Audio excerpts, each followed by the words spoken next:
Hello, angels, corporate actresses, goddesses. I wanted to talk you through a little heart chakra healing that I did and a cord cutting meditation to help you purge this outdated masculine energy, the fear, and come back into alignment with your divine feminine, that kind of essence of leading with love that we as goddesses of the earth are being called to really rise and step forward now. But the first step, as always, is to use the triggers that come our way in life, in love, and in work. Use them to transform from within so that we almost become like untouchable. And this is the process of healing and sealing your energy field so that you can really hold your own energy. It's really, really critical because you are anchoring in higher vibrational energies from your higher self, from your guides, from those angels and masters that are beckoning you on and supporting you. And you're bringing this energy in, but if you don't heal and seal your energy field, we're just like giving it away to people who are just really not honoring it, and they are like vampires and they're just using it and abusing it, and it's leaving us feeling drained. So this week, an example that happened in my world, I knew that there was going to be like a meeting that was going to, and I'd pulled a card from my corporate actress oracle deck to try and prepare me for it. And the card I pulled is in this week's weekly transmission, purging the outdated masculine. And then I also pulled another card from my other deck that was like competing goals and conflict. And I was like, oh great, this is really helping my anxiety. This is going to be great. So I knew it was going to be maybe a challenging meeting. As it turns out, the meeting I thought I was kind of referring to was totally fine. And so there I was thinking like, oh, I'm happy all day. And then I had another meeting, which I was expecting to be fine.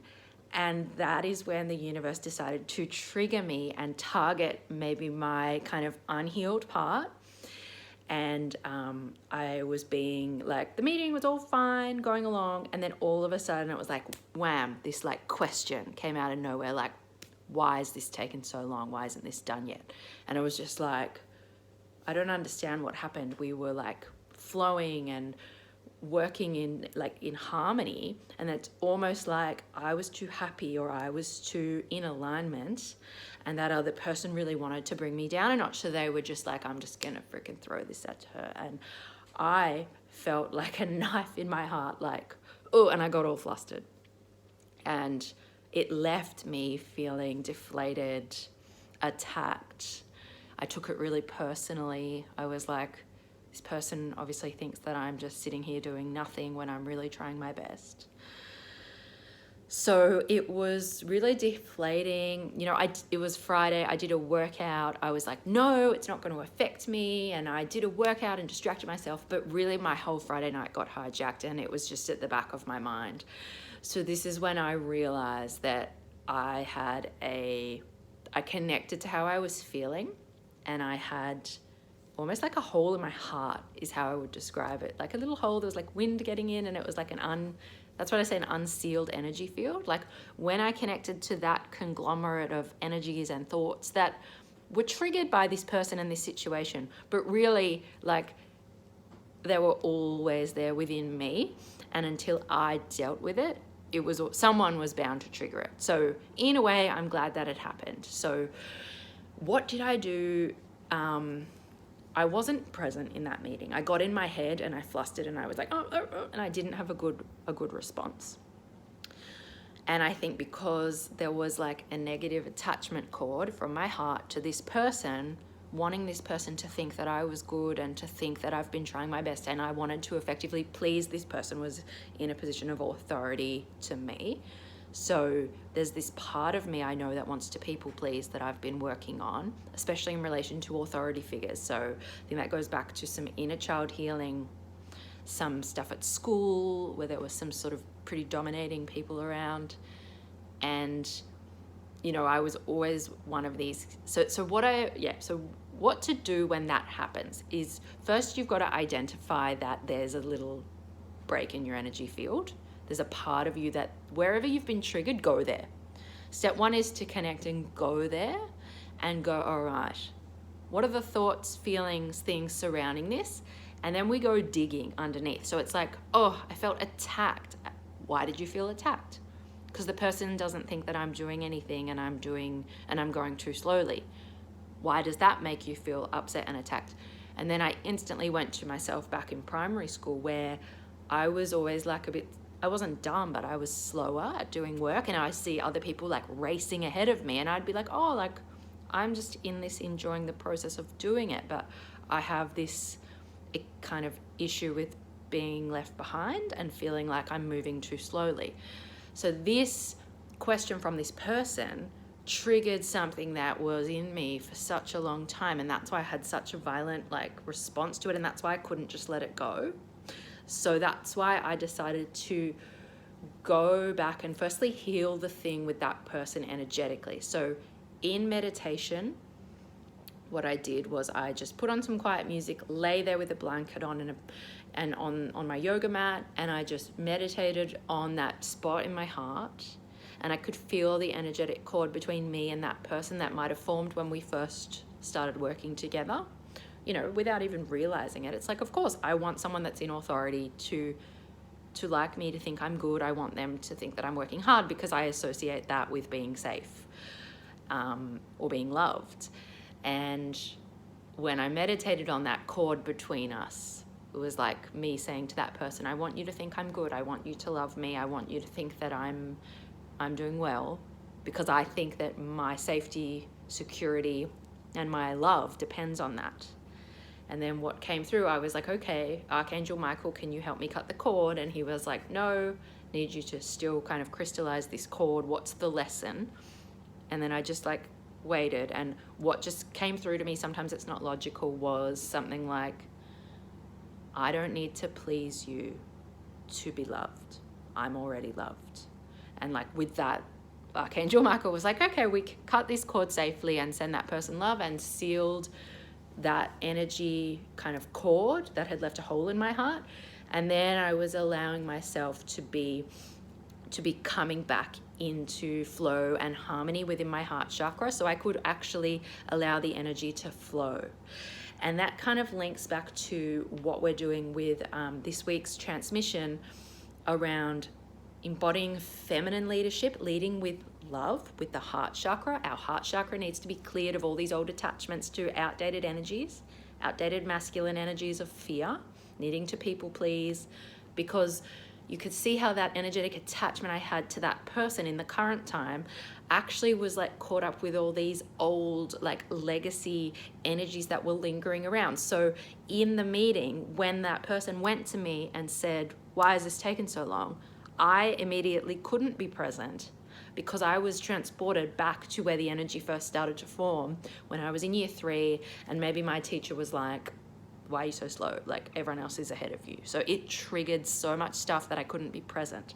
And that's why I couldn't actually, as much as I was like, I don't really care what this person thinks in the current time, because I thought I was good. It was like, oh, I needed to like go back and like clean up those inner child energies. I just do a bit of a vacuum, bit of a spring clean. So I actually think I went back in meditation and like saw my current self going to my 3rd grade self in that moment and saying, hey, you're not the fastest, but that doesn't mean you're stupid, and that doesn't mean that you're getting left behind, because your wisdom is in your flow, and you need to just be happy to be in your flow. And it doesn't mean you need to be on the exact same timeline as everyone else, because actually one of my power animals is the whale, and I know that when I'm in whale energy, while it might annoy people who like to move faster, my best manifestations happen when I embody that slow, steady, ancient whale energy. And when I try and rush ahead, I end up creating all of this chaos. So I know I'm better to stay in my lane, in my pace, and know that I'm loved, and that kind of striving masculine energy of pushing so much, you know, it's not aligned with me, and it may not be aligned with you. So that's just a little example of how lingering energy blocks or attachments if we don't deal with them and clean them up, not only in the current time, but in any kind of parallel experiences, they can cause us to not be present. And when we want to be present as a feminine leader, and we want to heal and seal our energy field and call back our soul's pieces that we left in 3rd grade, when we left, you know, in high school breakups, we need to call them back, clean them up, so that we can be fully present, embodied in our feminine, divine, soul, goddess energy here and now, so that we can step up, so that next week when somebody comes up to me and questions me, I can respond from a place of presence and self-love, and not get scattered and go back to 3rd grade because I've already cleaned that up. So the power of examining, and this is what I do with my card readings when we look at past life work and we understand like what are the lingering legacy energies that are still affecting you now, and we need to like clean that up, cut those cords and reclaim those parts of us so that we can be fully present here now. That's when we can anchor in more energy, more love, more light.